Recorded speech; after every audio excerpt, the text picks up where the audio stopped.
नमस्कार। कार्यक्रम सीधा कुरा जनतासँग हेर्नको निमित्त न्यूज 24 टेलिभिजन हेरेर बसिरहनुभएका तमाम दर्शक महानुभावहरूलाई स्वागत छ। म वीरेन्द्र जैरो। माधव कुमार नेपालका सम्धी सोमप्रसाद पाण्डे एक पटक उद्योग मन्त्री भए। तीनै पाण्डेका साडू भाइ गोविन्द बन्दी चैत 24 मा कानुन मन्त्री बनाइए। माधव नेपालका आफ्ना बहिनी ज्वाइँ कैलाश खरेललाई अस्ट्रेलियाका लागि राजदूत बनाउन सरकारले सिफारिस गरिसकेको छ। अस्ट्रेलियामा यसअघि पुष्पकमल दाहाल प्रचण्डका भतिजा महेश दाहाल राजदूत थिए। आफू प्रधानमन्त्री भएका बेला माधव नेपालले आफ्ना माइला भाइ विनोद कुमार उपाध्यायलाई हङकङको महावाणिज्य दूत बनाएका थिए। अध्यक्ष नेपालले आफ्नो नेकपा समाजवादीको केन्द्रीय कमिटी बनाउँदा पनि आफ्ना कान्छा भाइ सरोज कुमार उपाध्यायलाई विधि पद्धति विपरीत वैकल्पिक केन्द्रीय सदस्यमा मनोनयन गरेको भन्ने टिप्पणी भएको थियो। उनले आफ्ना भान्जा नितेश पौडेललाई पनि केन्द्रीय परिषद सदस्यमा नियुक्त गरेका थिए। अध्यक्ष नेपालले आफ्ना जीवित नातेदारलाई मात्र होइन, स्वर्गीय पिता मङ्गल प्रसाद उपाध्यायलाई समेत प्रबल जनसेवाश्री पदक दिलाएका थिए। माधव नेपालले नेपालका लागि अर्थात् नेपाल परिवारका लागि गर्न केही पनि बाँकी राखेनन्। आफ्ना पर्सनल असिस्टेन्ट यादव चन्द्र शर्मालाई त प्रदेश प्रमुख नै बनाइदिए। नेपालका लागि अध्यक्ष माधव कुमार नेपालले दिएको यो भन्दा ठुलो योगदान के होला? प्रचण्डले छोरीलाई मेयर, ज्वाइँलाई मोरङमा सांसदको टिकट, बुहारीलाई मन्त्री, भतिजोलाई राजदूत, पत्नी सीतालाई प्रसिद्ध प्रबल जनसेवाश्री पदक दिलाएको भनेर आवश्यकता भन्दा बढी टिप्पणी भएको जस्तो देखिन्छ। किनभने आफन्तलाई सेटिङ गर्ने मामिलामा माधव कुमार नेपाल पनि कमजोर देखिएनन्। 77 सालको पुसको ठण्डीमा माधव कुमार नेपाल र प्रचण्ड हामी यहाँ छौँ लेखिएको प्ले कार्ड छातीमा टाँसेर चिसो भुइँमा थचक्क बसेर आन्दोलन गरिरहँदा नेपाल र प्रचण्डका कार्यकर्ताहरूले भनेका थिए यो आन्दोलन विधि र पद्धतिका लागि हो। केपी ओलीको जस्तो एकल काटे शासन शैलीका लागि होइन। आफ्नो परिवार र आफन्तहरूलाई अवसरमा हाली मुहाली गर्ने गराउने मामिलामा ती राणाहरू एक नम्बर थिए। ती पञ्चहरू पनि त्यस्तै थिए। अहिलेका लोकतान्त्रिक अझ गणतान्त्रिक समयका जनताका नेता भनिएकाहरू पनि कम भएनन्। क्रान्तिको खरानी बढी धसेकाहरू त अरूभन्दा पनि पतित जस्तो देखिए। दिवंगत भइसकेका व्यक्तिहरूले पाएको पदकमा ती पाउनेहरूप्रति हाम्रो कुनै पनि टिप्पणी छैन। जो बोल्नै नसक्ने अवस्थामा सङ्घर्ष गरिरहेका छन् उनीहरूको स्वास्थ्य लाभको कामना पनि गर्छौँ। तर यति चाहिँ भन्छौँ नै भन्छौँ कि सीता आमाले यो देशका लागि जति योगदान पुर्याउनु भएको छ योभन्दा बढी योगदान जनयुद्धमा छोराछोरी गुमाउने 17,000 का आमाहरूको पनि छ होला नि। ती 17,000 का आमाहरू हराउने एक सीता आमाले मात्रै पदक पाउँदा बाँकीले आफूहरू उपेक्षित भएको महसुस गर्लान् कि नगर्लान्? माओवादी भन्ने प्रतिबन्धित पार्टीलाई शक्तिशाली पार्टी बनाउन कतिले रगत पसिना बगाए होलान्। तर सांसद मन्त्री बन्ने बेला किन ठुला नेताका आफन्त र आसेपासे मात्रै हुन्छन्? हुँदा हुँदा अहिले फेरि प्रचण्डले आफ्ना भाइ नारायण दाहाललाई राष्ट्रिय सभा सदस्य बनाए। कानुन मन्त्री चाहिँ गैर सांसदलाई बनाइयो। देशको नेता हुँ भन्नेहरूले अझै कतिन्जेल राणाकालीन शैली नै अपनाइरहने हो त? बिहिबार सरकारले 20 देशका लागि राजदूत सिफारिस गर्दा मेन पावर बाली शर्मिला पराजुली ढकालले स्पेनको राजदूत हुने सौभाग्य पाएकी छन्। यसपटक ऊर्जा मन्त्री पम्फा भुसालले पनि आफ्ना बहिनी ज्वाइँ वासुदेव मिश्रलाई श्रीलङ्काको राजदूत बनाएकी छन्। आफ्ना साडू दाई, जेठी सासू, काका, भिनाजु, ज्वाइँ सम्धी ठाउँमा हुँदा विभिन्न लाभको पद प्राप्त गर्नुभएका तपाईँ सम्पूर्ण टिके महानुभावहरूलाई हाम्रो एकमुष्ट बधाई छ। तपाईँहरू तत्तत पदमा आसीन हुन योग्य हुनुहुन्थ्यो पनि होला। कम्तीमा स्वच्छ मूल्याङ्कन गर्ने संयन्त्र भइदिएको भए र सोही बमोजिम तपाईँहरू छानिनु भएको भए तपाईँहरूको पदले साँच्चीकै सम्मान पाउने थियो। तर क्षमतावान भएर पनि प्रभावशालीको निगाहमा मात्रै प्राप्त गर्न सकिने यो अवसर राणाकालीन परम्पराको निरन्तरता मात्रै हो। मुखले यहाँ कोही लोकतन्त्रवादी छन्, कोही गणतन्त्रवादी छन्, तर सबैको आत्मामा चन्द्र शमशेरको बास छ। यहाँ जसले जति धेरै चाकडी गर्न सक्छ अवसर उसैले पाउँछ। चाकडी गर्न नसक्नेहरू प्रभावशालीका आफन्त हुनुपर्छ। आफन्त बाहिरकाले पद पाउने हो भने पैसाले किनेर मात्रै हो। कूटनीतिमा कुनै अनुभव नभएको, कुनै नेताले आफन्त पनि नभएको, नेताको आफन्त पनि नभएको, कुनै राजनैतिक दलका लागि योगदान पनि नगरेको तर बाकसका बाकस पैसा निकाल्न सक्ने शर्मिला पराजुली ढकालहरू जस्ताले पटक पटक राजदूतका लागि पाएको अवसरको कारण के हुन सक्छ? हामी यो भन्दैनौँ कि कुनै एक पात्रले पैसाले किनेर राजदूत पद पाएको हो। नेपालको राज्य संयन्त्रमा रहेर यो व्यवस्थाका नसा छामेकाहरूले नाम उल्लेख नगर्ने शर्तमा हामीसँगै भनेका छन् राजदूत आयोगका आयुक्तहरू, कम्पनीको अध्यक्ष, समितिको अध्यक्ष, समानुपातिक सांसद, बोर्डको अध्यक्ष, सदस्यहरू सबैको अघोषित रेट छ। त्यो रेट बमोजिमको रकम बुझाउनुहोस्। यसपटक मान्छेहरूको नियुक्तिको श्रृङ्खला हेर्दा भन्नै मन लाग्यो, माननीयजीहरू चैते दशैं पनि तपाईँहरूको त क्या भव्य है। आउनु सुरु गरौँ जनताको चासो गुनासो र प्रश्न सहितको विशेष कार्यक्रम सीधा कुरा जनतासँग।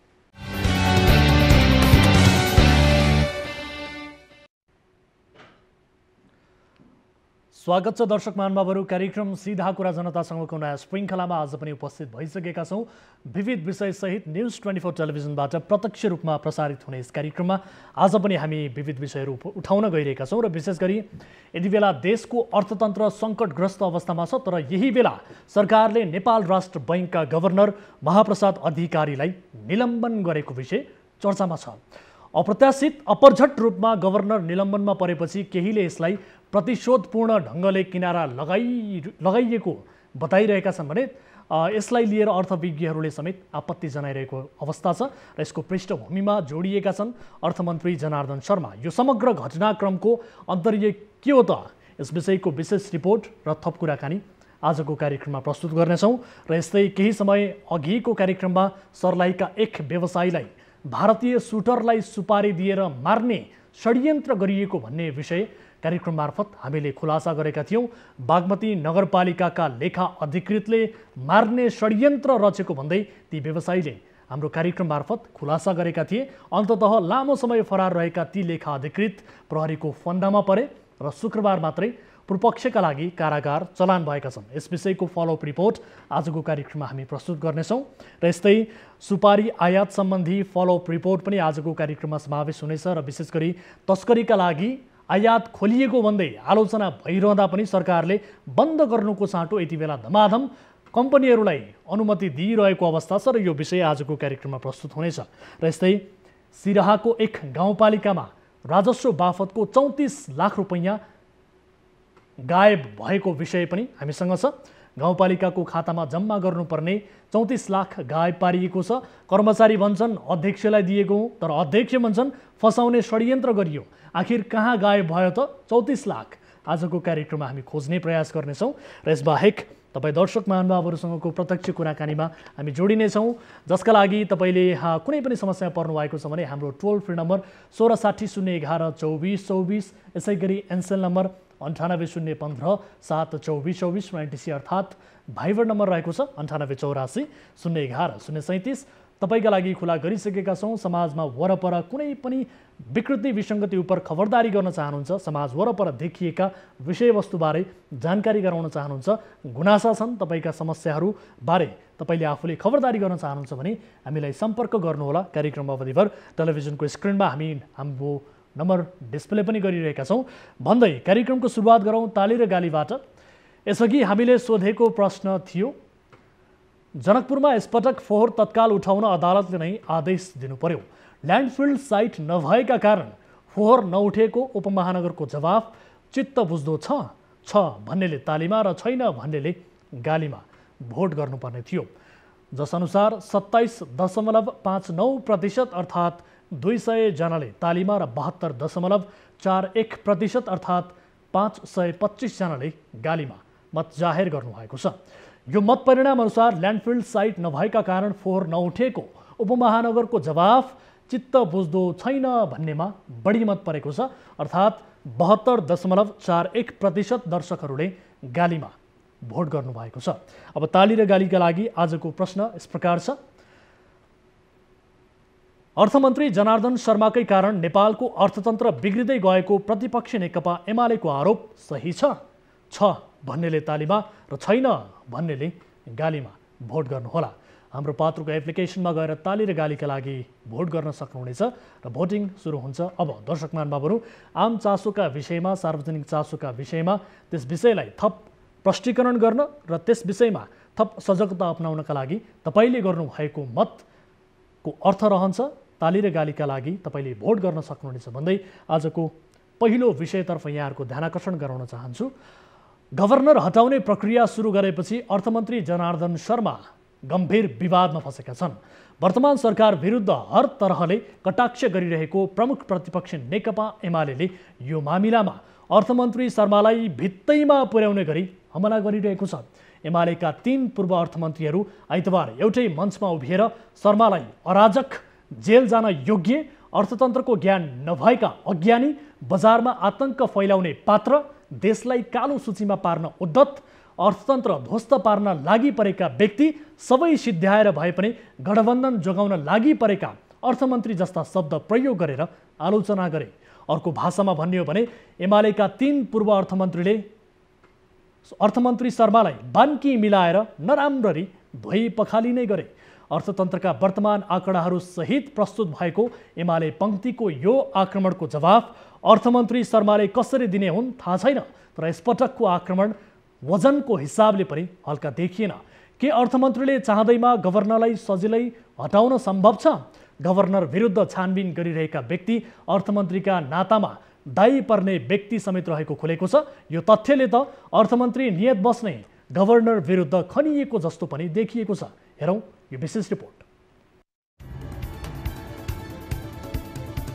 सरकारले गभर्नर महाप्रसाद अधिकारीलाई हटाउन छानबिन समिति गठन गरेपछि प्रतिपक्षी नेकपा एमाले विशेषतः अर्थमन्त्री जनार्दन शर्मा विरुद्ध आक्रामक रूपमा प्रस्तुत भएको छ। एमाले आफ्ना 3 पूर्व अर्थमन्त्री सहित आइतबार आयोजना गरेको पत्रकार सम्मेलनको क्रममा सुरेन्द्र पाण्डेले भने राज्यका एजेन्सीहरू बलिया हुने हो भने पत्र लेखेको केसमा हाम्रा अर्थमन्त्रीलाई हालिदिनु पर्ने हो भित्र। इन्भेस्टिगेसन गर्ने चाहिँ अथोरिटीले चाहिँ गरिरहेको बेलामा त यो पैसा दे त्यो नदे भन्ने खालको तरिका गर्ने हो भनेदेखि त्यसले स्वाभाविक रूपमा अर्थतन्त्र एउटा अथवा त्यो त्यसलाई रेगुलेट गर्ने एजेन्सीले ठिक ढङ्गले काम गर्न सक्दैन। त्यो एक प्रकारले भने नि क्राइम नै हुन्छ। म त के देखिरहेको छु भने श्रीलङ्कामा चाहिँ अर्थमन्त्री चाहिँ भाग्ने रे भनेर सुन्दैछु। कतै यो दिन त नआओस् नेपालमा। यही केसले वास्तवमा भन्यो भने यदि हाम्रो एजेन्सिजहरूद्वारा हुने भने त्यही केसमा लगेर अर्थमन्त्रीलाई अहिले हालिदिनु पर्ने हो भित्र।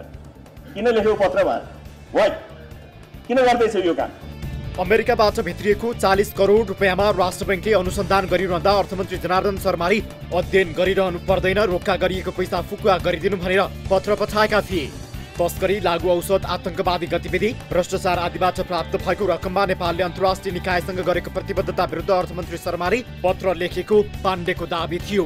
पत्रकार सम्मेलनमा एकपछि अर्का पूर्व अर्थमन्त्रीले शर्मा विरुद्ध कटाक्ष नै गरे। कसैले विषयगत ज्ञान नै नभएका अर्थमन्त्री भने, कसैले अराजक अर्थमन्त्रीका रूपमा समेत टिप्पणी गरे। एमाले शर्मामाथि गम्भीर आक्षेपहरू लगाउँदै भनेको छ वित्तीय अपचलनको मतियार हुन नपाएको, निहित स्वार्थ समूहको व्यावसायिक स्वार्थ पूरा गर्न नपाएको, अर्थतन्त्र सम्हाल्न नसकेको र अर्थमन्त्री फेर्नुपर्छ भन्ने चर्चा सत्ता गठबन्धन भित्रैबाट समेत उठिरहेको बेला अर्थमन्त्रीकै दबावमा आफ्नो असफलता ढाक्न गभर्नरलाई कारबाही गरिएकोमा कुनै शङ्का छैन। नेपालको आर्थिक अवस्था सङ्कट उन्मुख हुँदै गइरहेको छ। यदि अब पनि सार्थक हस्तक्षेप नगर्ने हो भने म के देख्दैछु भने यो सरकारबाट कुनै सार्थक हस्तक्षेप होला, कुनै प्रभावकारी कदम चालिला भनेर आशा गर्न सक्ने पनि म त्यो ठाउँ देख्दिनँ। एमालेका पूर्व अर्थमन्त्रीहरूले अर्थतन्त्रका वर्तमान आँकडाहरू समेत राखेर अर्थमन्त्री शर्मामाथि एक गर्दै हमला गरेका छन्। अर्थमन्त्री शर्माले अर्थतन्त्रको आधारभूत विषयहरू समेत नबुझेको, अचुवा अभिव्यक्तिहरू दिएर आर्थिक क्षेत्रमा आतंक बचाएको, आफ्नो गलत आकांक्षा पूरा नहुँदा गभर्नर हटाउने प्रक्रिया सुरु गरेको, पुँजीगत बजेट खर्च गर्न नसकेको, अराजक अर्थमन्त्रीको दबावमा प्रधानमन्त्रीले समेत गलत निर्णय लिएको जस्ता दर्जनौं आक्षेप एमालेले लगाएको छ। अर्थतन्त्र डुब्ने खतरा छ भन्ने विषय उतिखेर हामीले सार्वजनिक गरेकै हौँ। राजस्व अनुसन्धान र सम्पत्ति शुद्धिकरण जस्ता निकायको आफू अनुकूल परिचालन गरी इमान्दार व्यवसायीहरूलाई आतंकित पनि गरिएको छ। सरकारी निकाय बीच नै समन्वय छैन। अर्थ मन्त्रालय, राष्ट्र ब्याङ्क, राष्ट्रिय योजना आयोग, उद्योग वाणिज्य आपूर्ति मन्त्रालय जस्ता आर्थिक क्षेत्रसँग सम्बन्धित निकायको समन्वय नहुँदा निजी क्षेत्रले सुधारको आश गर्न छोडेको छ। सर्वत्र नैराश्य फैलिँदै देशले श्रीलङ्काको बाटो समातेको त होइन भन्ने सन्तास फैलिएको छ। सम्पूर्ण निजी क्षेत्र र विकासका सबै साझेदारहरूलाई विश्वासमा लिँदै सङ्कट उन्मुख आर्थिक व्यवस्थालाई सामान्य अवस्थामा ल्याउन सरकार पूर्ण असफल भएको छ। पृथ्वी बहादुर शाह नामक एक व्यक्तिको 40 करोड रुपियाँमा राष्ट्र ब्याङ्कले अनुसन्धान गरिरहँदा अर्थमन्त्री शर्माले अनुसन्धान नगरी रोक्का गरेको रकम फुकुवा गरिदिन पत्र काटेका थिए। यो विषय बाहिर आए लगत्तै सरकारले गभर्नर महाप्रसाद अधिकारीले हटाउने प्रक्रिया सुरु गरेको छ। भाइ जनार्दनले आरोप लगाउने, दाजु पुरुषोत्तम भण्डारीले छानबिन गर्ने, छानबिन समिति नै विवादमा। सरकारले गभर्नर महाप्रसाद अधिकारीमाथि छानबिन गर्न सर्वोच्च अदालतका पूर्व न्यायाधीश पुरुषोत्तम भण्डारीको संयोजकत्वमा 3 सदस्यीय छानबिन समिति गठन गरेको छ। गभर्नर अधिकारीमाथि सबैभन्दा बढी आक्रामक अर्थमन्त्री जनार्दन शर्मा देखिएका छन्। अधिकारीमाथि छानबिन गर्ने जिम्मेवारी अर्थमन्त्रीका नातेदारलाई सुम्पिएको छ। अर्थमन्त्री जनार्दन शर्मा र छानबिन समितिका संयोजक पुरुषोत्तम भण्डारी नातामा दाजुभाइ पर्छन्। भण्डारीका बाबुका मामाका नाते हुन् अर्थमन्त्री जनार्दन शर्मा, अर्थात् जनार्दन शर्माका हजुरबुबा र पुरुषोत्तमकी हजुरआमा दिदीभाइ हुन्। पुरुषोत्तम भण्डारी तिनै न्यायाधीश हुन् जसले भरतपुर महानगरको निर्वाचनमा माओवादीले मतपत्र च्यातेपछि पुनः मतदान गर्नुपर्ने फैसला सुनाएर प्रचण्डपुत्री रेणु दाहाललाई चुनावमा जित्ने वातावरण तयार पारिदिएका थिए। छानबिन समितिका संयोजक नै माओवादीप्रति नरम व्यवहार गर्ने व्यक्ति भएको टिप्पणी हुन थालेपछि यो छानबिन समिति स्वतः विवादमा तानिएको छ। गभर्नर हटाउन कठिन, गम्भीर अपराध प्रमाणित हुनुपर्छ। सरकारले गभर्नर महाप्रसाद अधिकारीलाई हटाउन ऐन अनुसार छानबिन समिति गठन गरेको छ। यो छानबिन समितिले अधिकारी विरुद्ध के कस्ता प्रमाण जुटाउँछ अहिले नै भन्न सकिन्न।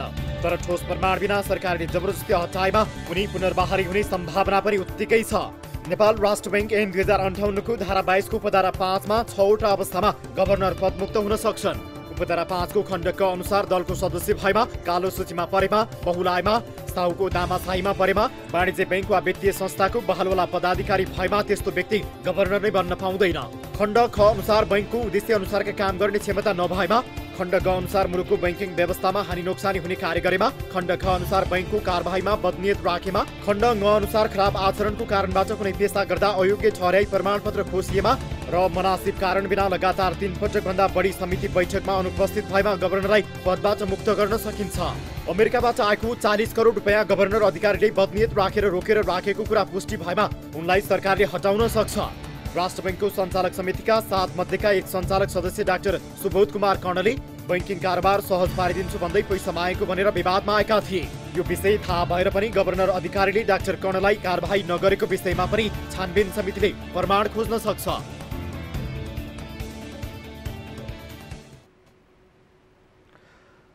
दर्शकहरू, यस विषयमा थप कुराकानी गर्नका लागि हामीसँग प्रत्यक्ष रूपमा टेलिफोन सम्पर्कमा जोडिनु भएको छ पूर्व अर्थमन्त्री सुरेन्द्र पाण्डे हाम्रो सम्पर्कमा हुनुहुन्छ। पाण्डे सर, यहाँलाई स्वागत छ कार्यक्रम सीधा कुरा जनतासँगमा। धन्यवाद। हजुर, अब आजको पत्रकार सम्मेलनमा तपाईँहरू विशेषतः अर्थमन्त्री विरुद्ध निर्मम ढङ्गले प्रस्तुत हुनुभयो होइन? तपाईँहरूका तर्क र अर्थतन्त्रको जुन यो तथ्याङ्क छ, यो तथ्याङ्कलाई हेर्ने हो भने देशमा आर्थिक विसङ्गति रहेको कुरामा शङ्का रहेन। तर गभर्नर हटाउन सरकारले जुन तयारी गरिरहेको छ, यो तयारी रोकिने कुरामा तपाईँहरू आशावादी हुनुहुन्छ? त्यो त भोलिको कुरा हो, त्यसमा मेरो भन्नु केही छैन होइन। हजुर, तर नेपालको पूर्व प्र्याक्टिस पहिलाका नजिरहरूलाई हेर्नुहुन्छ भने अहिलेसम्म सरकारले जति मान्छेलाई मुद्दा लगायो जम्मै गभर्नरहरूले त्यसबाट माथि पाएका छन्। हजुर, त्यसमा कुनै ढङ्गले जस्टिफाइड गर्ने अवस्था थिएन, रहेन। यो केसमा पनि म त्यही हुन्छ भन्ने म देख्छु।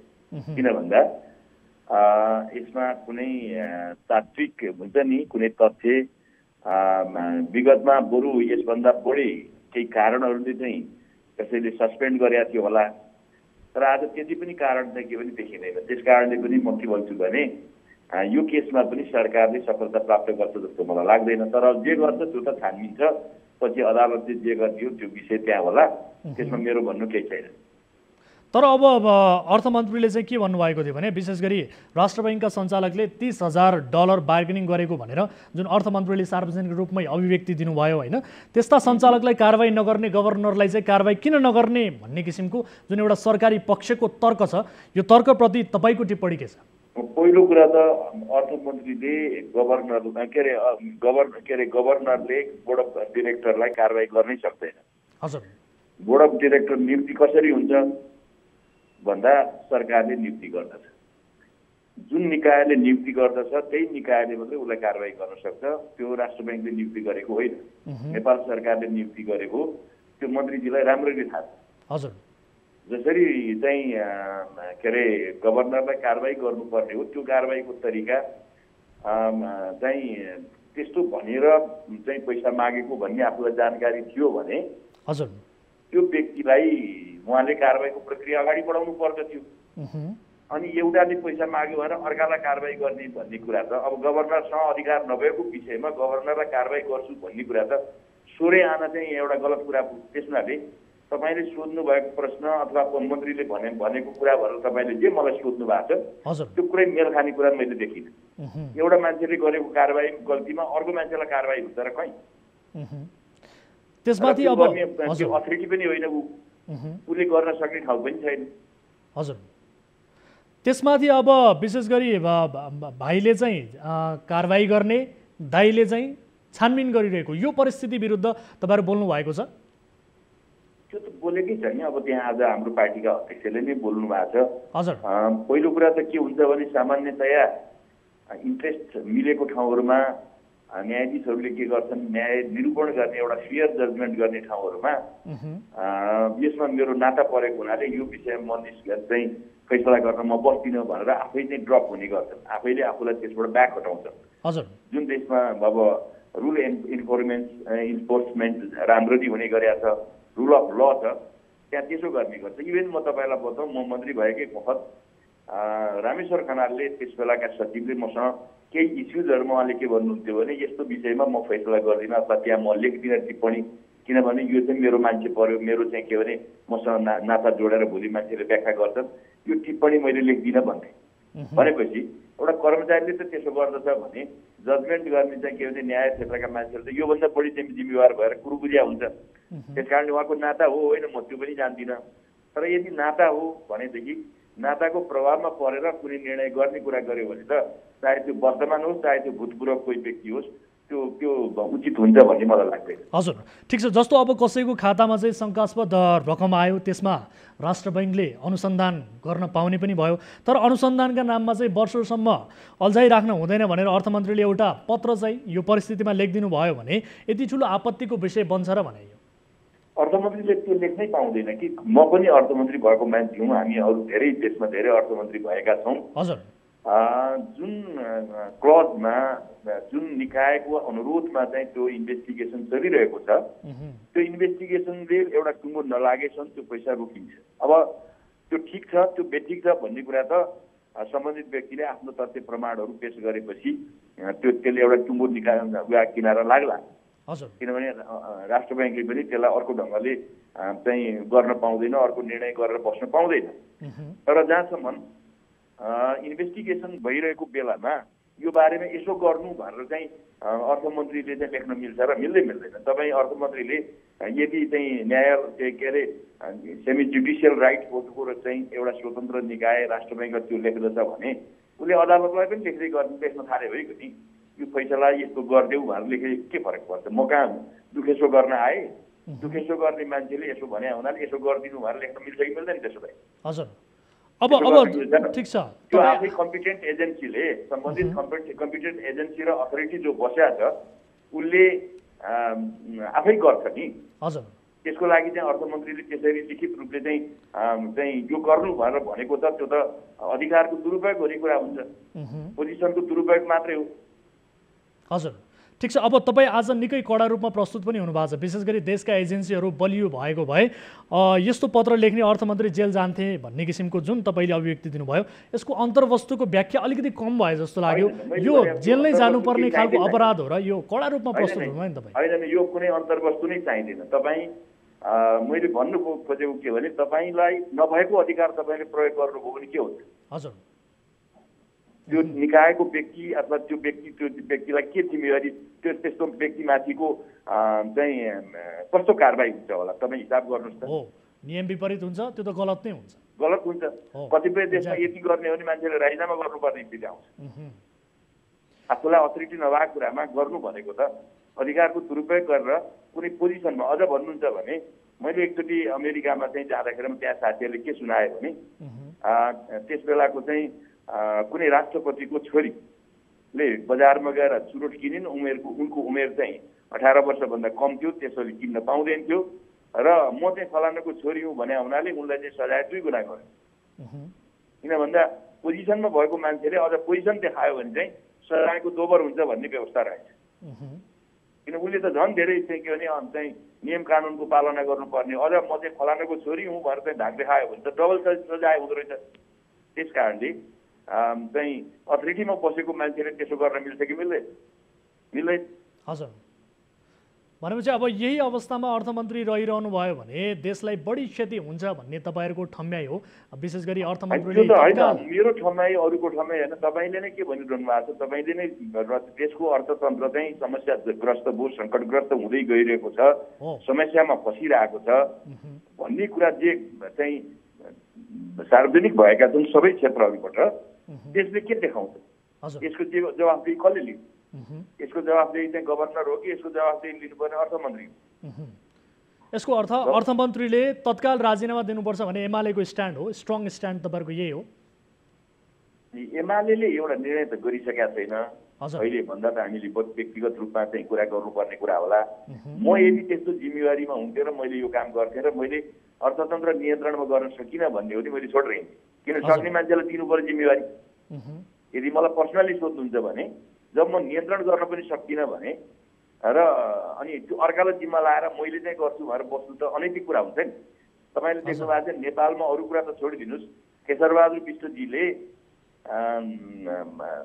रङ्गशालामा चाहिँ ढोका चाहिँ नखोलिदिएको पुलिसले उहाँले नखोल्न लगाए पनि होइन, त्यो दुर्घटना हुँदा उहाँले राजीनामा गरे होइन र? सिंहदरबारमा चाहिँ के भनेदेखि आगलागी भयो, त्यो आगलागी चाहिँ कुनै कारणले भयो होला, कृष्णजी विष्टजीले राजीनामा गरे होइन र प्रधानमन्त्रीले? हजुर, त उहाँले लगाउन लगाए त होइन होला नि, त लगाए त होइन, तर जवाफदेही लिनुपर्छ कि पर्दैन त्यो अधिकारीले?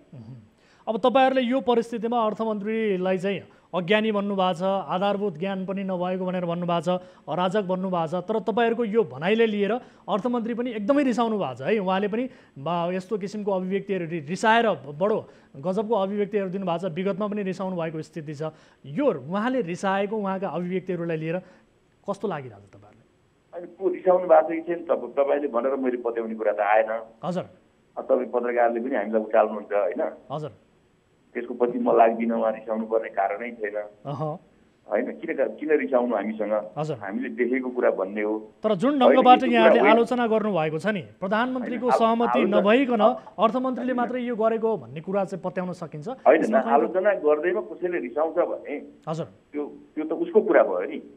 आलोचना गर्ने सत्य चाहिँ यो हो भनेर त बताउने जिम्मेवारी त कर्तव्यको रूपमा मैले बुझेको छु। त्यहाँ कोही रिसायो भन्ने कुरासँग मलाई त्यस्तो चाहिँ भएन। रिसाउनु भएको छ कि छैन त्यो पनि थाहा छैन, तपाईँले भने हो होइन? अब तपाईँले भनेकै कुरा पत्याउनु पनि भएन, किन भन्दा अर्काको कुरा तपाईँले बिचमा बसेर रिसाउनु भएको छ भएर मैले अनि त्यसपछि जमिनु पर्ने केही कारण पनि छैन है। विगतमा त उहाँलाई कसैले असक्षम भनिदियो, अज्ञानी भनिदियो भने त उहाँ त रिसाउनु भएको दृष्टान्तहरू पनि छ नि। त्यो उहाँको कुरा हो, तपाईँ किन रिसायो भनेर उहाँलाई नै सोध्नुहोस् न, बरु राम्रो त्यो हुन्छ मलाई सोध्नु भन्दा। हजुर, म के भन्छु भने भइरहेका समस्याप्रतिको जवाफदेहीपूर्ण चाहिँ के भने भूमिका खेल्नुपर्छ। त्यो पदमा पदै त्यस्तो हो, कुनै व्यक्तिलाई चाहिँ कसैले चाहिँ आलोचना गरे हुँदैन कि। जब कुनै जिम्मेवारी म त्यो ठाउँमा हुन्थ्यो नि मलाई गर्छन् नि, या अर्को थियो भने अर्कोलाई गर्छन्, त्यसैले त्यहाँ बस्नेले चाहिँ जङ्गिएर रिसाएर त कुनै समाधान हुँदैन। त्यो जङ्गिने रिसाउने त्यो मात्रै कुरा हो त त्यस्तो ठाउँमा बस्ने जानै हुँदैन। ठिक छ, अलग बस्नुपर्छ नि। ठिक छ। अब जस्तो मैले अघि पनि सोधेको थिएँ यहाँलाई, जस्तो प्रधानमन्त्रीको सहमति नभइकन अर्थमन्त्रीले मात्रै यो चाहिँ सबै गर्नुभएको भनेर पत्याउन सकिने स्थिति छ त? अब त्यो त म जान्दिनँ, किनभने अब यदि यो कुरा प्रधानमन्त्रीसँग पनि सोधेर मैले गरे हुँ भनेर उहाँले भन्नुभयो भने हजुर प्रधानमन्त्रीलाई पनि हामीले भन्नुपर्ने हुन्छ। अहिलेको लागि चाहिँ अर्थमन्त्रीकै प्रस्तावमा प्रधानमन्त्री गर्नुभयो भन्ने बुझ्नुपर्ने हुन्छ। अब तर तपाईँले भने जस्तो के छ भने क्याबिनेटकै निर्णय गरेर चाहिँ छानबिन समिति बनाइसकेपछि प्रधानमन्त्री पनि यसबाट अलग हुनुहुन्छ भन्ने त भन्न सकिने स्थिति भएन। किन भन्दा प्रधानमन्त्रीले उहाँलाई त्यो शङ्का लाग्दथ्यो भने छलफल गर्न सक्नुहुन्थ्यो, के हो अलिकति यसमा विचार गरौँ, बेला भएको छैन होला, सम्बन्धित पक्षसँग मैले पनि बुझ्छु भनेर उहाँले चाहिँ त्यो इनिसिएसन लिएको भए सायद त्यो बेटर हुन्थ्यो। यस हुनाले कतै न कतै सम्बन्धित हुनुहुन्छ कि भन्ने त लाग्छ, तर यसको प्रमुख जिम्मेवारी चाहिँ स्वयं अर्थमन्त्री हुनुहुन्छ भन्ने लाग्छ मलाई। हजुर, ठिक छ। मेरो अन्तिम प्रश्न यहाँलाई, जस्तो अब हुन त अघि पनि यहाँले भन्नुभयो होइन, यहाँहरूले कुन कुन कुरालाई चाहिँ आधार मानेर अथवा के देखेर चाहिँ अर्थमन्त्रीज्यूलाई अज्ञानी भन्नुभयो, असक्षम भन्नुभयो, अर्थतन्त्रको जानकार नभएको भनेर जुन किसिमको भन्नुभएको छ नि, यो अलिकति क्लियर पारिदिनु न, के कुरा चाहिँ सोधेकै प्रश्न मैले त भनेको छैन नि त। यहाँहरूले भन्नुभयो नि, यहाँहरूले जुन ढङ्गबाट अर्थमन्त्रीलाई असक्षम भन्नुभयो, अराजक समेत भन्नुभएको स्थिति छ। मैले भने होइन, बरु कान्तिपुरले तपाईँ जस्तो मिडियाले लेखाएको छ आज के अरे उद्दण्डतामा भनेर यस्तो शब्द प्रयोग गरेको छ। भनेपछि युवराज खतिवडाज्यूले त भन्नुभएको छ नि पत्रकार होइन, सम्मेलनमा अब उहाँको भन्नुभएको कुरा उहाँलाई नै सोध्नुहोस्। तर म एउटा कुरा चाहिँ के भन्दछु भने छ। हजुर उहाँ आफैले भन्नुभएको छ, म यो जान्दिनँ भनेर उहाँले 10औं पटक भन्नुभएको छ। हिजो अस्ति मात्रै पनि उहाँले इन्टरभ्यूमा त्यही कुरा भन्नुभएको छ। हजुर उहाँले के भएको छ मलाई थाहा छैन, एलसी कति खोलिएको छ मलाई थाहा छैन, मलाई बताइँदैन। हजुर त्यो कुरा चाहिँ अर्थमन्त्रीले बाहिर भन्ने कुरा हो र उहाँले चाहिँ राष्ट्र ब्याङ्क उहाँको सचिव छ, त्यहाँ राष्ट्र ब्याङ्कको बोर्डको स्वतः गभर्नर के अरे मेम्बर हुन्छ। राष्ट्र ब्याङ्कले के गरिरहेको छ भन्ने कुरा त उहाँले माग्ने बित्तिकै त 1 घन्टाभित्र चाहिँ जानकारी आइपुग्छ। हजुर उहाँ आफैले भनेको कुराले चाहिँ के देखिन्छ भने उहाँ कति चाहिँ त्यस बारेमा चाहिँ के भने जिम्मेवार अभिव्यक्ति दिइरहनु भएको छ, कति जानकार हुनुहुन्छ भन्ने कुरा त उहाँ आफैले भन्नुभएको छ। त्यसैले उहाँलाई सोध्नुभयो भने राम्रो हुन्थ्यो नि, तपाईँले यो भनेको के भनेर सोद्धाखेरि राम्रो हुन्थ्यो। हस्, हामी सोधौँला। समय दिनुभयो, धेरै धेरै धन्यवाद पाण्डे सर। दर्शक महानुभावहरू, हामीले कुराकानी गऱ्यौँ, विशेष गरी पूर्व अर्थमन्त्री हुनुहुन्थ्यो, उहाँसँग कुराकानी गऱ्यौँ। सुरेन्द्र पाण्डे, यस विषयमा कुराकानी गऱ्यौँ। अहिले पछिल्लो समय निकै चर्चाको विषय बनिरहेको छ, यस विषय हाम्रो फलोअपको विषय रहनेछ भन्दै अर्को विषयतर्फ यति बेला म यहाँहरूको ध्यान आकर्षण गराइहाल्छु। पेसा नगरपालिकाका लेखा अधिकृत, तर काम आफ्नै साथीको हत्याका लागि भारतीय सुटरलाई सुपारी दिने। सरकारी सेवामा रहेका कर्मचारी यस्तो क्रियाकलापमा संलग्न हुन्छन् भन्ने कुरा पत्याउन मुस्किल पर्छ, तर सर्लाही जिल्ला अदालतका न्यायाधीशले यो दाबी सुरुवाती सुनवाईमा पत्याएका छन्। सर्लाहीमा व्यवसाय गर्दै आएका अर्जुन रायमाझीको हत्या षड्यन्त्र अभियोगमा बागमती नगरपालिकाका लेखा अधिकृत विश्वराज पोखरेल कारागार चलान भएका छन्। नगरपालिकाका लेखा अधिकृत आखिर यो हदसम्म किन पुगेका थिए? सर्लाहीबाट टिभी जर्नलिस्ट अनवर अहमदको सहयोगमा तयार पारिएको विशेष रिपोर्ट हेर्नुहोस्। सर्लाहीका व्यवसायी अर्जुन रायमाझीको हत्या गराउन सुपारी दिने अर्थात् त्यसका लागि पैसा लगानी गरेको अभियोगमा बागमती नगरपालिकाका लेखा अधिकृत विश्वराज पोखरेल कारागार चलान भएका छन्। जिल्ला अदालत मलङ्गुवाका न्यायाधीश टेकनाथ गौतमको शुक्रबारको इजलासले अभियुक्त पोखरेललाई पूर्वपक्षका लागि सिन्धुली कारागार चलान गर्न आदेश दिएको हो। जिल्ला प्रहरी कार्यालय मलङ्गुवाले दर्ता गरेको ज्यान मार्ने उद्योग तथा आपराधिक षड्यन्त्र मुद्दामा शुक्रबार दिनभर भएको थुनचेक बहसपछि जिल्ला न्यायाधीश गौतमले लेखा अधिकृत पोखरेललाई पूर्वपक्षका लागि कारागार चलान गर्न आदेश दिएका हुन्। प्रहरीको फन्दामा कसरी परे पोखरेल? सर्लाहीकै हरिवन नगरपालिका 11 निवासी व्यवसायी रायमाझीलाई गोली हान्न भारतबाट सुटर ल्याएको भन्दै उजुरी परेपछि फरार भएका पोखरेललाई गत चैत 6 गते हिमाली जिल्ला म्याग्दीबाट स्थानीय प्रहरीले पक्राउ गरी सर्लाही पठाएको थियो। गत पुस 22 गते जिल्ला अदालतले पक्राउ पर्ची जारी गरेपछि सर्लाहीकै हरिवन नगरपालिका 9 नोचा निवासी लेखा अधिकृत पोखरेल फरार थिए। लेखापाल अधिकृत पोखरेलको योजनामा भारतीय सुटरहरूले रायमाझीमाथि गत असोज 25 गते हरिवन बजारको कटरिया चोकमा गोली हान्ने प्रयास गरेका थिए, तर रायमाझी भाग्यले बाँचे। रायमाझीले यो सबै कुराको खुलासा कार्यक्रम सिधा कुरा जनता सङ्घ मार्फत गरेका थिए। यो विश्वराज पोखरेल भन्ने मान्छे चाहिँ अपराधिक हो भन्ने कुरा चाहिँ मैले उसको फिजिकल र यसो उठबैठमा एक दुईचोटि डिस्कसनमा यो थाहा पाइसकेको थिएँ। यो मान्छेको नेचर चाहिँ खराब छ, मान्छेले बोल्दैन तर यसले हरेक प्लान चाहिँ एकदम चाहिँ साइलेन्ट तरिकाले गर्छ, साइलेन्ट किलर जस्तो मान्छे हो भन्ने कुरो अलिकति तिनीहरूको हावभाव एक्टिभिटिजबाट मैले सबै कुरा अध्ययन गरिसकेको थिएँ। पहिला ऊबाट अलिक सचेतै थिएँ, तर मलाई चाहिँ यति नै गर्छ, यति ठुलो अपराध गर्छ, मान्छे नै मार्ने हिसाबले गर्छ भन्ने कुरो मलाई चाहिँ मेरो विचार मनस्थितिमा थिएन कि कहिले पनि। 3 जना सुटर आएको थियो, 3 जना सुटर मध्येको 3 जनाको नाम चाहिँ अरविन्द सिंह, गुड्डु सिंह र प्रकाश सिंह भन्ने थियो। सबै सुटरहरूले इन्डियामा हरेक सुटरले एउटा सुटरले 15 जनादेखि 17 जनासम्म क्राइम गरेर इन्डियामा मुद्दै चलिरहेको छ। त्यो केस चलिरहेको पनि उसले सुटरको साथीले भनिरहेको थियो, त्यस्तो प्रोफेसनल साफ सुटर किलर रहेको। तेरो म्यागजिनमा जति गोली छ सबै यसको चाहिँ यो त लोड गर अथवा फायर गर भनेर उसले निर्देशन दिएको चाहिँ त्यो विश्वराज पोखरेलले खुद निर्देशन दिएको, होटलमा आएर सुटरलाई निर्देशन दिएको त्यसको साथीले भन्छ।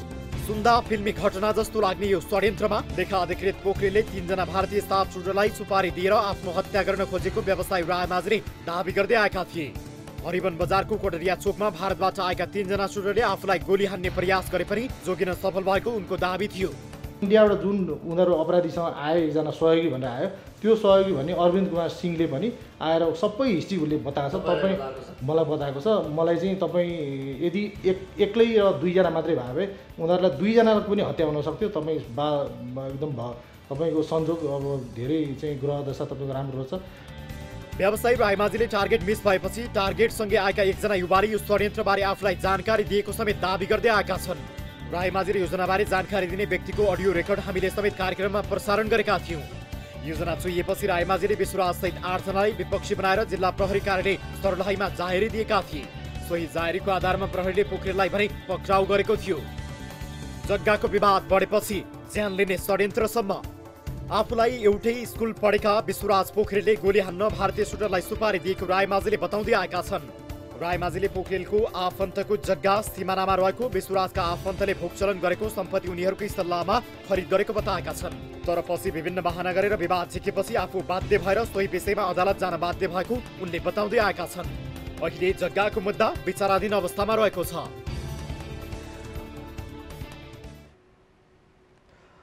दर्शक महानुभावहरू, यो फलोअप रिपोर्ट हामीले यहाँहरू समक्ष प्रस्तुत गर्यौँ। विशेष गरी यस कार्यक्रमको 802औं श्रृङ्खलामा हामीले यसअघि यो विषयको रिपोर्ट प्रस्तुत गरेका थियौँ भने पूर्वपक्षका लागि जो आरोपित छन् बागमती नगरपालिकाका लेखा अधिकृत, जसले भारतीय अर्थात् इन्डियन सुटरहरूलाई सुपारी दिएर ती अर्जुन रायमाझी जो व्यवसायी छन् उनलाई मार्ने योजना बनाएका थिए, ती व्यक्ति म्याग्दीबाट पक्राउ परे र पक्राउ परिसके पछाडि शुक्रबार पूर्वपक्षका लागि कारागार समेत चलान भएको स्थिति छ। यो विषयको फलोअप रिपोर्ट हामीले यहाँहरू समक्ष प्रस्तुत गर्यौँ। दर्शक महानुभावहरू, कार्यक्रम सीधा कुरा जनतासँगमा छौँ।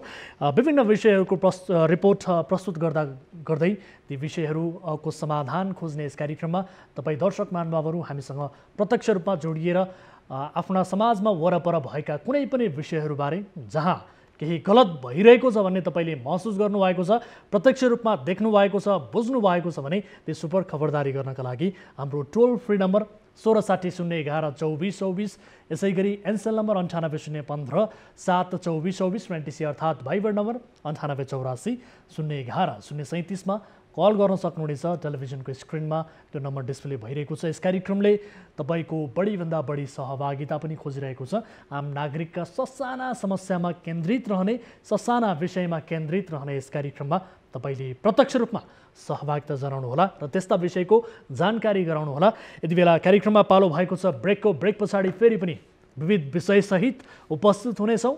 यहाँहरू हेरिरहनु भएको छ कार्यक्रम सीधा कुरा जनतासँग मात्र न्युज 24 टेलिभिजनमा।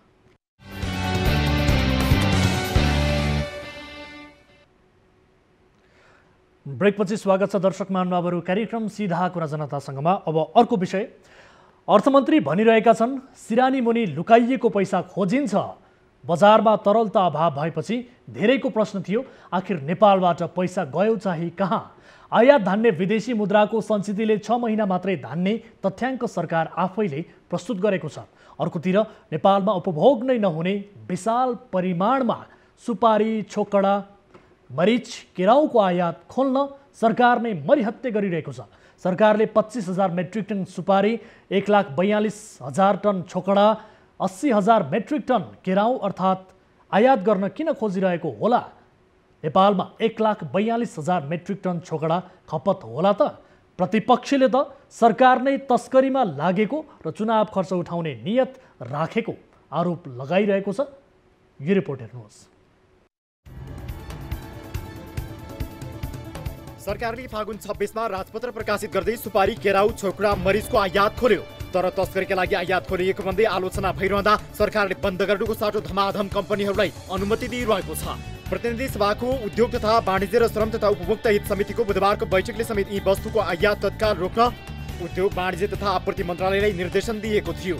विदेशी मुद्रा सञ्चित घटिरहेको र तस्करीकै लागि निर्यात हुने वस्तु आयात गर्न नहुने निष्कर्ष समितिको छ।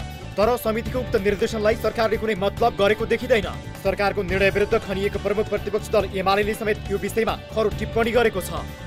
छोकडा ल्याउन दिन्छ 1,32,000 मेट्रिक टन, 80,000 मेट्रिक टन चाहिँ के भने केराउ ल्याउन दिन्छ, सुपारी ल्याउन दिन्छ 25,000 मेट्रिक टन, मरिच ल्याउन दिन्छ 15,000 मेट्रिक टन, पोस्ता दाना ल्याउन दिन्छ, 7 अरब रुपियाँको ड्रोन ल्याउन दिन्छ। यी सामान के नेपालको लागि हुन् कि यहाँबाट चाहिँ बाहिर कतै लगेर त्यसको ड्युटी डिफरेन्सको लाभ लिनको लागि गरिँदैछ? यो के उद्देश्यको, के पर्पजलाई गरिँदैछ? झन्डै 1 खरब रुपियाँ बराबरको यी सामानहरू ल्याउन आयात इजाजत दिन्छ र त्यसबाट चाहिँ फरेन करेन्सी गइरहेको छ। यतातिर फरेन करेन्सीको चाप त 6 महिनामा झरिसक्यो। देशमा आर्थिक सङ्कट गहिरिँदो छ। यही अवस्थालाई ध्यानमा राखी राष्ट्र बैंकले सवारी साधन र विलासिताका सामग्रीको एलसी रोक्न बैंकहरूलाई निर्देशन दिने, सरकारले सवारी साधनमा जोरबिजोरदेखि सार्वजनिक विधा बढाउने गरी तयारी थालेको छ। विदेशी मुद्राको सञ्चित न्यून रहेका कारण अत्यावश्यकीय वस्तु आयातमा समेत समस्या देखा परेको छ। तर यस्तो सङ्कटमा पनि अरबौं रुपियाँको सुपारी, केराउ र मरिच तस्करीकै लागि ल्याउन लागि उपभोक्ता अधिकार कर्मीहरूको बुझाइ छ। चौतर्फी दबाव आइरहँदा पनि सरकारले यी वस्तुहरूको आयात गर्ने निर्णयमा कुनै पुनर्विचार गर्ने संकेत गरेको छैन। राजपत्रको सूचना अनुसार कति परिमाणमा सुपारी, केराउ र मरिचको आयात गर्न दिने उल्लेख छैन। यसअघि गत वर्षको चैतमा सुपारी 25 लाख किलो, केराउ 80 लाख किलो र मरिच 15 लाख किलो आयात गर्ने सरकारको योजना स्थगित भएको थियो। तर अहिले सरकारले आर्थिक अवस्थाको कुनै हेक्का नराखी चुनावको मुखमा तस्करीका लागि आयात हुने वस्तुहरूको आयात मात्रै खोलेको छैन, धमाधम अनुमति समेत दिइरहेको छ। सरकारले यी वस्तुहरूको आयात खोलेको 1 महिना नबित्दै उद्योग विभागमा करिब 53 कम्पनीले आवेदन दिइसकेका छन्। तीमध्ये 6वटा कम्पनीले त आयातको अनुमति समेत पाइसकेका छन्। अनुमति पाउनेमा सिजी फुड्स इन्डस्ट्रिज प्रणाली, सिजी फुड्स इन्टरप्राइजेस प्रणाली, सिजी फुड्स नेपाल प्रणाली, डाबर नेपाल प्रणाली, यशोदा फुड प्रणाली र दुगट स्पाइसेस एन्ड फुड प्रणालीले मरिच आयातका लागि इजाजत पाएको विभागले जनाएको छ। अन्य निवेदनको हकमा विभागले आवश्यक अध्ययन गरिरहेको जनाएको छ। कसरी हुन्छ भारत निर्यात? नेपालमा सुपारी इन्डोनेसिया र थाइल्यान्ड, केराउ क्यानाडा, रसिया र अमेरिका, छोक्रा पाकिस्तान र युएई तथा मरिच भियतनामबाट आयात गरिन्छ। तर आयात गरिएका यी वस्तु नेपालमा खासै उपभोग गरिँदैन। अझ यी वस्तुहरू नेपालको आन्तरिक मागले नै धान्ने गरेको जानकारहरू बताउँछन्। भारतले यी वस्तुहरूको आयातमा मात्रात्मक प्रतिबन्ध लगाएका कारण भारतमा उच्च माग छ। नेपाली बजारमा 700 रुपियाँ किलो पाइने सुपारी भारतमा 960 रुपियाँ किलो पर्छ। 25 लाख किलो सुपारी नेपाल ल्याएर भारत पुर्याउँदा उद्योग ट्रेडर्सको आवरणमा तस्करी गर्नेहरूले कम्तीमा 6 अर्ब 50 करोड हात पार्छन्। यो धन्दा मिलाउन 1 अर्ब घोष दिँदा पनि 5 अर्ब 50 करोड रुपियाँ नाफा हुने देखिन्छ। केराउ मरिचमा हुने फाइदाको हिसाब बेग्लै निस्कन सक्छ। सिरानमुनि छैन पैसा, सुपारीको कारोबार नै कालो धन बढ्दै। बजारमा तरलता अभाव भएपछि अर्थमन्त्री जनार्दन शर्माले मानिसहरूले सिरानमुनि पैसा लुकाएको टिप्पणी गरेका थिए। तर सुपारी, केराउ, मरिच जस्ता वस्तु खरिद गर्न बैंकिङ प्रणालीबाट पैसा विदेशी नै, तर ती वस्तु तस्करी भएर भारत जाने हुँदा बिक्रीको रकम बैंकिङ प्रणालीमा आउन सक्दैन। देशलाई आवश्यक नै नपर्ने परिमाणमा त्यस्ता वस्तु आयात अनुमति दिएका कारण बजारमा तरलता अभाव भएको पूर्व अर्थमन्त्रीहरूले दाबी गरेका छन्। कर्जा प्रवाह बढिरहने तर बाहिर गएको कर्जा फर्केर आउने स्थिति नहुने र त्यसमा पनि सरकार प्रायोजित व्यापार विचलन, अघि पूर्व अर्थमन्त्रीज्यूहरूले भनिसक्नुभयो, नचाहिने चिजको आयात गर्ने, एलसी खोलेर अनि त्यसपछि अवैध बाटोबाट अर्को मुलुकमा पठाउने र पैसा हराउने। यसरी पैसा हराउने खेलमा सरकार लागेको कारणले ब्याङ्किङ प्रणालीमा पैसा आएन। त्यसपछि अब पैसा आउने भन्दा जाने बढी भएपछि तरलताको सङ्कट आएको हामीले चाहिँ भनेका छौँ। व्यापारीले चाहे जति सुपारी ल्याउन दिने हो भने एक नेपालीले वर्षभरमा खानुपर्छ 13,000 किलो। नेपालका व्यापारीहरूले आन्तरिक मागभन्दा 19 गुणासम्म बढी सुपारी आयात गर्न गत वर्ष मरिहत्ते गरेका थिए। उनीहरूको माग अनुसार सुपारीको आयात खोल्ने हो भने सुपारी खान रोक्ने र खाने प्रत्येकको भागमा 13,000 किलो सुपारी पर्छ। गत वर्षको स्थगित 25,000 मेट्रिक टनको कोटालाई आधार बनाउँदा प्रति व्यक्ति सुपारीको उपभोग मात्रा अनौठो देखिन्छ। पहाडमा बस्नेहरू, महिला, बालबालिका, ज्येष्ठ नागरिक बाहेक युवा उमेरका 10% सुपारी दिनहुँ खान्छन् भन्ने ठान्ने हो भने प्रत्येकले वर्षमा 6,849 किलो सुपारी पर्छ। यदि व्यापारीहरूले माग गरे अनुसार सुपारी आयातमा कुनै प्रतिबन्ध नलगाई खुला गर्ने हो भने सुपारी खान सक्ने उमेरका 10% को भागमा जनही वर्षमा 13,013 किलो सुपारी पर्ने देखिन्छ। दर्शकहरू, यस विषयमा थप कुराकानी गर्न यति बेला हामीसँग टेलिफोन सम्पर्कमा जोडिनु भएको छ अर्थविद डाक्टर गोविन्द नेपाल हाम्रो सम्पर्कमा हुनुहुन्छ। डाक्टर साहब, यहाँलाई स्वागत छ कार्यक्रम सीधा कुरा जनतासँगमा। धन्यवाद। हजुर, अब नेपालमा खपत नै नहुने वा हुने भन्दा हजारौँ गुणा चाहिँ बढी केही वस्तुहरूको आयात किन गर्न खोजिन्छ भन्ने चाहिँ यो बहसको विषय हुँदै आएको कुरा हो, होइन? तर यसपटक फेरि सरकारले 25,000 मेट्रिक टन सुपारी, 1,42,000 टन छोकडा, 80,000 मेट्रिक टन केराउ आयात गर्न दिने जुन यो तयारी गरेको छ, सरकारको यो क्रियाकलापमा तपाईँ कुनै कैफियत देख्नुहुन्छ? स्वाभाविक रूपमा यो आफ्नो देशमा उपभोग नहुने वस्तुको चाहिँ त्यो पनि अहिले यो जुन विदेशी विनिमयको चाहिँ एकदमै समस्या भएको बेलामा हजुर आयात गर्ने कुरा भइराखेको छ।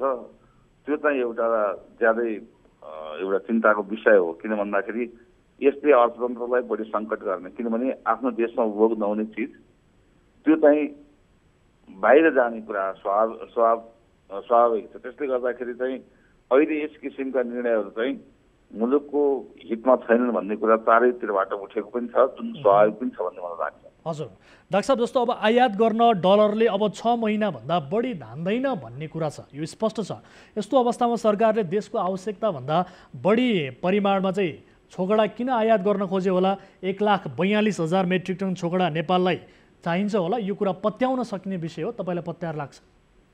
होइन, स्वाभाविक रूपमा यो प्रति चाहिँ के भन्दाखेरि चारैतिरबाट सन्देह छ। किन भन्दाखेरि हाम्रो जुन राष्ट्रिय रूपमा उपभोग हुन्छ त्योभन्दा अत्यधिक मात्रामा यो आयात हुने देखिन्छ र यो उत्पादनको निम्ति आवश्यक भनेर चाहिँ कुराहरू भइराखेको छ। वास्तवमा यस्ता चिजहरू चाहिँ के कति उद्योगहरूमा यो प्रयोग हुन्छ र कसरी त्यसको उत्पादनमा प्रयोग हुन्छ भन्ने कुराको तथ्याङ्क पनि आवश्यक हुन्छ।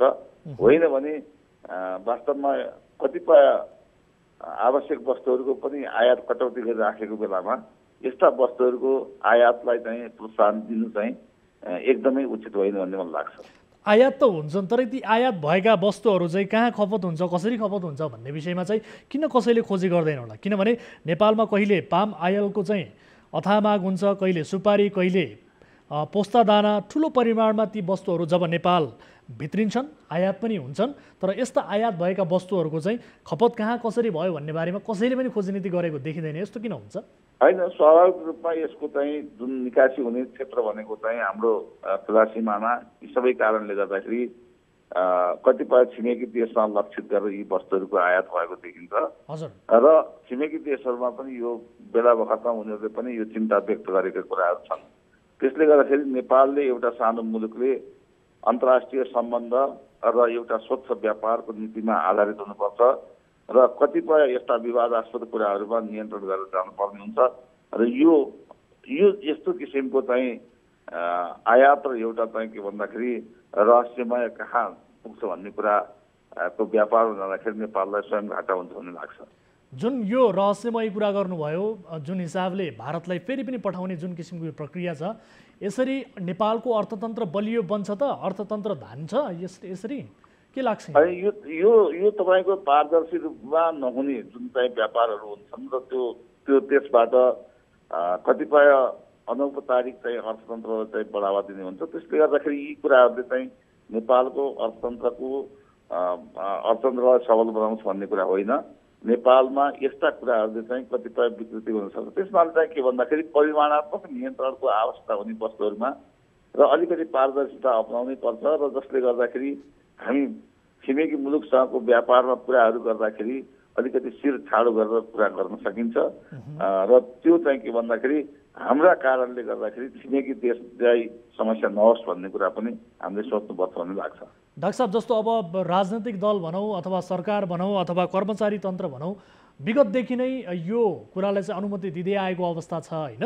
तर यस्तो चाहिँ किन हुन्छ? राजनैतिक दलहरू, कर्मचारी तन्त्र, सरकार यसरी आयात गर्ने यो किन तयार हुन्छ? किनभने अहिले यो विषयलाई त विशेष गरी चुनाव खर्चसँग पनि यो चुनाव खर्चको विषयसँग पनि यो विषयलाई जोड्ने गरिएको छ। यो किन चाहिँ तयार हुन्छ र यो चुनाव खर्चसँग जुन जोडिएको छ यो तपाईँलाई पत्यार लाग्छ यो विषय? होइन, यो चाहिँ अब यो चुनाव खर्चसँग जोडिन्छ अथवा जोडिँदैन भन्ने कुरा होइन। तर पनि के भन्दाखेरि यी कुराहरू जसरी बेला बखतमा कुरा उठिराखेको हुन्छ, यसपालि पनि यो बारेमा प्रशस्त मात्रामा तपाईँको समाचारमा आइराखेको छ, आपत्ति जनाइराखेको अवस्था छ। त्यसमा यसबाट को लाभान्वित हुन्छन्, कसरी लाभान्वित हुन्छन् भन्ने कुरा चाहिँ एकदमै स्पष्ट रूपमा भन्न गाह्रो छ। तर पनि के भन्दाखेरि योबाट विभिन्न व्यक्तिहरू अथवा समूहहरू लाभान्वित हुने कुरा चाहिँ छँदैन छ। तर को कतै लाभान्वित हुन्छ, के हुन्छ र यो स्वार्थ कसको स्वार्थ कहाँ स्याहार्छ भन्ने कुरा चाहिँ स्पष्ट रूपमा भन्न नसकिएला। तर पनि यसमा चाहिँ शङ्का गर्दै प्रशस्त आधारहरू हुन्छ। ठिक छ डाक्टर साहब, मेरो अब अन्तिम प्रश्न, विशेष गरी यो आम चासोको प्रश्न, नेपालको अर्थतन्त्र चाहिँ श्रीलङ्काको दिशामा चाहिँ अघि बढ्दैछ भन्ने जुन चर्चा यति बेला भइरहेको छ, जुन बहस भइरहेको छ, जुन चर्चा भइरहेको छ, यो चर्चामा तपाईँ सहमत हुनुहुन्छ? प्रकृति चाहिँ फरक छ, तर पनि के भन्दाखेरि समस्या उनीहरूको चाहिँ वैदेशिक ऋण तिर्नको निम्ति जुन विदेशी विनिमयको खाँचो हुने देखिएको छ, त्यो एउटा उनीहरूको समस्या हो भने हामीले चाहिँ व्यापार घाटालाई सम्बोधन गर्नको निम्ति विदेशी विनिमयको जुन चाहिँ समस्या छ त्यो समस्या छ। तर यो चाहिँ जुन हाम्रो लक्षणहरू के देखिया छ भन्दाखेरि अर्थतन्त्रमा चाहिँ ठुलो सङ्कट आउन सक्छ कि भन्ने चाहिँ देखिराखेको छ। त्यसमा यसप्रति चनाखो हुनुपर्ने, किन भन्दाखेरि समाजवाद उन्मुख अर्थतन्त्र बनाउने कुरा त संविधानमा लेखियो, तर पनि व्यवहारमा चाहिँ यो अहिलेको सङ्कटलाई हेर्दाखेरि श्रीलङ्का उन्मुख अर्थतन्त्र बनियो कि भन्ने चाहिँ आशंका फैलिराखेको छ र यो चाहिँ एउटा ज्यादै नै चिन्ताको विषय हो र यसलाई सम्बोधन गर्नुपर्छ। किन भन्दाखेरि यो हेरेर बस्ने विषय होइन। यसमा चाहिँ तत्कालै राज्यले विभिन्न स्टेक होल्डरहरूसँग चाहिँ कन्सल्ट गरेर चाहिँ एउटा तपाईँको एक्सनको प्याकेज बनाउनु पर्ने जरुरी छ। हस् डाक्टर साहब, यहाँलाई समय र जानकारीका लागि धन्यवाद। धन्यवाद। दर्शक महानुभावहरू, एकातिर व्यापार घाटा, अर्कोतिर विदेशी मुद्रा सञ्चित घटेको तथ्याङ्क प्रस्तुत हुन्छ भने अर्कोतिर यस्तै वस्तु आयातको चाहिँ अनुमतिले चर्चा पनि पाउँछ र अर्थतन्त्रलाई हानि हुने अनुमति दिन हाम्रो देशमा चाहिँ सरकार, कर्मचारी तन्त्र, राजनीतिक दलहरू समेत तयार भइरहेको स्थिति छ र जसका कारण फेरि पनि अर्थतन्त्र सङ्कटमा यसले थप बल पुर्याइरहेको स्थिति पनि छ।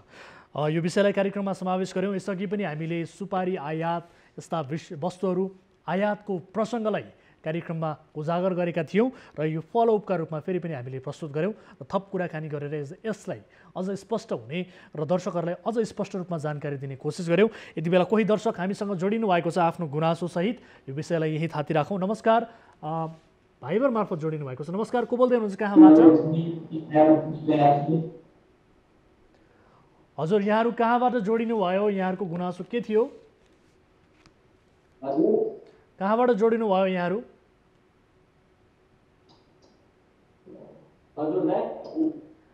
मेरो आवाजलाई सुनिरहनु भएको छ यहाँहरूले?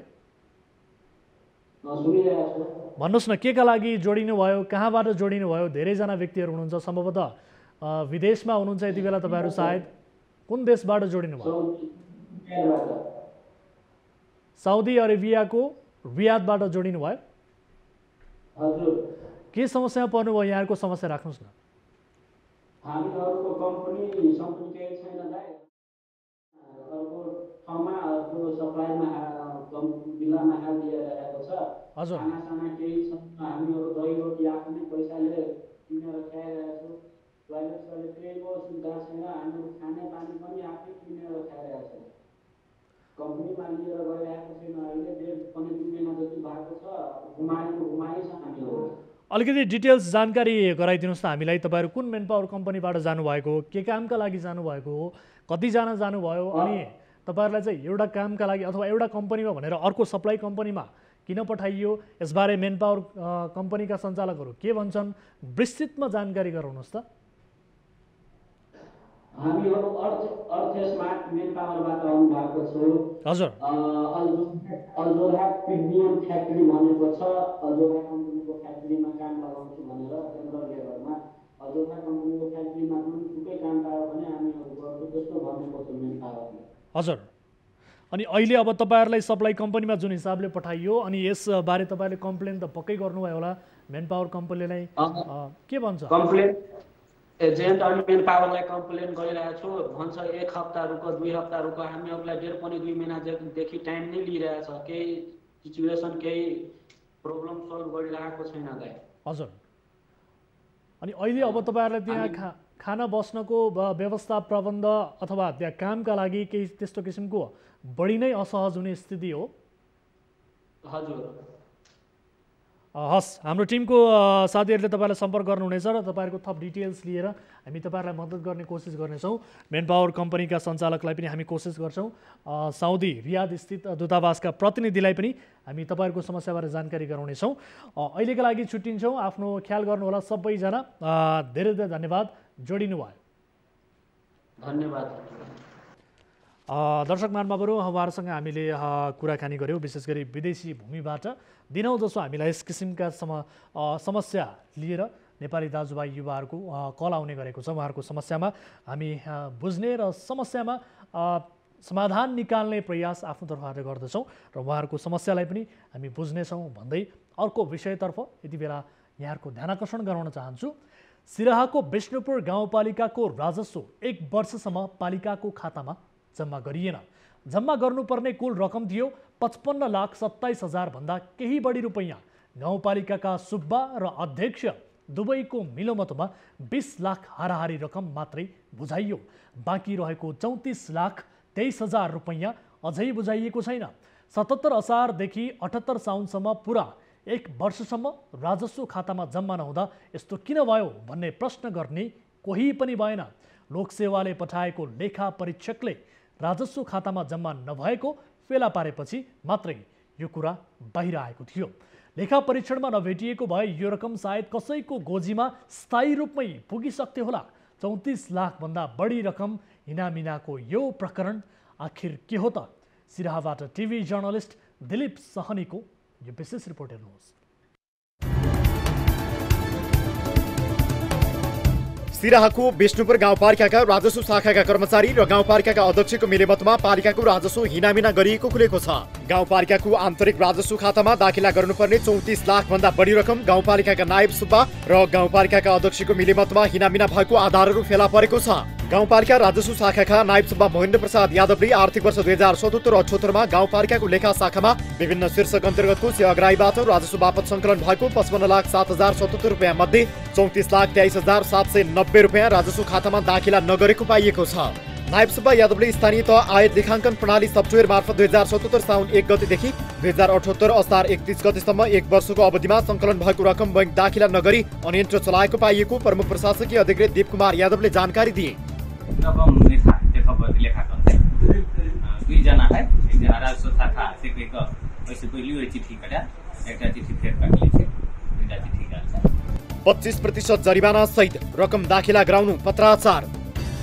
प्रमुख प्रशासकीय अधिकृत यादवका अनुसार गाउँपालिकाको आन्तरिक राजस्व खातामा दाखिला गर्नुपर्ने 34,23,790 रुपियाँ बारे पटक पटक ताकेता गरिए पनि नायब सुब्बा यादवले व्यवस्था गर्दै आएका छन्। राजस्व रकम खातामा जम्मा नभएपछि आर्थिक कार्यविधि तथा वित्तीय उत्तरदायित्व ऐन 2076 बमोजिम हिनामिना रकमको 25% हुन आउने 8,55,947 रुपियाँ 50 पैसा जरिवाना सहित 42,79,337 रुपियाँ 50 पैसा बैंकमा दाखिला गर्न 15 सहितमा पत्र काटिएको छ। राजस्वको रकम खातामा जम्मा गर्न राजस्व शाखाका प्रमुख नायब सुब्बा महेन्द्र यादव र सोही गाउँपालिकाकी सचिव निलम कर्णलाई समेत ताकेता सहितको पत्र काटिएको 2 साता बितिसक्दा पनि खातामा अझै रकम जम्मा नभएको प्रमुख प्रशासकीय अधिकृत यादवले बताए। गाउँपालिकाले सम्पूर्ण आर्थिक कारोबार विष्णुपुर स्थित मेगा बैंकको शाखाबाट गर्दै आएको छ। नासु यादवले राजस्व रकम गाउँपालिकाको आन्तरिक राजस्व खातामा दाखिला नगरी गाउँपालिका अध्यक्ष जागेश्वर यादवलाई दिएको बताएका छन्। गाउँपालिका अध्यक्षले मुद्दा मामिलामा खर्च चाहिएको छ, पछि मिलाउला भनेपछि विश्वासमा परेर दिँदै गए। अहिले म अप्ठ्यारोमा परे, नासु यादवले भने कानुनी रूपले मेरो गल्ती देखिएकाले चैत मसान्तसम्म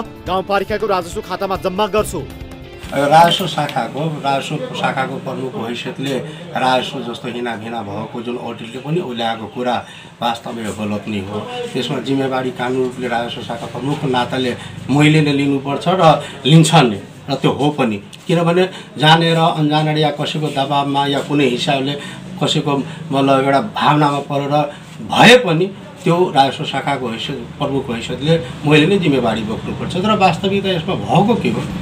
राजस्व रकम हिनामिना भएको खुलेपछि गाउँपालिकाका एक उडाध्यक्षले कोष तथा लेखा नियन्त्रण कार्यालय सिराहालाई जानकारी गराएर गाउँपालिकाको खाता रोक्का गरिदिएका थिए। गाउँपालिकाको खाता रोक्का गरिएको थियो, तर गाउँपालिका अध्यक्ष स्वयं उपस्थित भएर तत्काल रकम जम्मा गर्ने प्रतिबद्धता गरेपछि खाता सुचारू गरिएको बताइएको छ। अध्यक्ष जी और लेखा जे कथी कहै छै राजस्व फाँट के जे महेंद्र यादव चले उनका सबके कोनो मान्यता के नहीं दक अपना मनमाना काम करे चले। अखन तक में जे 34-35 लाख रुपया जे जेब में रखने है नेपाल सरकार के, ई बहुत गलत के नहीं। अध्यक्ष यादव र कर्मचारी दुवैको गाउँपालिकाभर आलोचना र विरोध। जनताले तिरेको करको रकम हिनामिना भएपछि गाउँपालिकाभरि आलोचना बढ्दै गएको छ। राजस्व हिनामिना गर्नेलाई कानुनी कारबाहीको माग गर्दै स्थानीयहरू चर्को विरोध गर्दैछन्। चोर दुईटै चोर हो, मसियत भयो। जसले खुवाएको पनि मसियत खाने पनि चोर हो। त्यो दुईटैलाई कानुनी दायरामा ल्याएर कडाभन्दा कडा कारबाही हुनु पर्यो। गाउँपालिका अध्यक्ष जागेश्वर यादवले भने कर्मचारीले आफूलाई फसाउन खोजेको आरोप लगाए। गाउँपालिकाका कुनै कर्मचारीसँग मैले कुनै रकम लिएको छैन। उनले भने कर्मचारी आफूले गरेको गल्तीका कारण कानुनी कारबाहीबाट बस्न मलाई फसाउन खोजेका हुन्।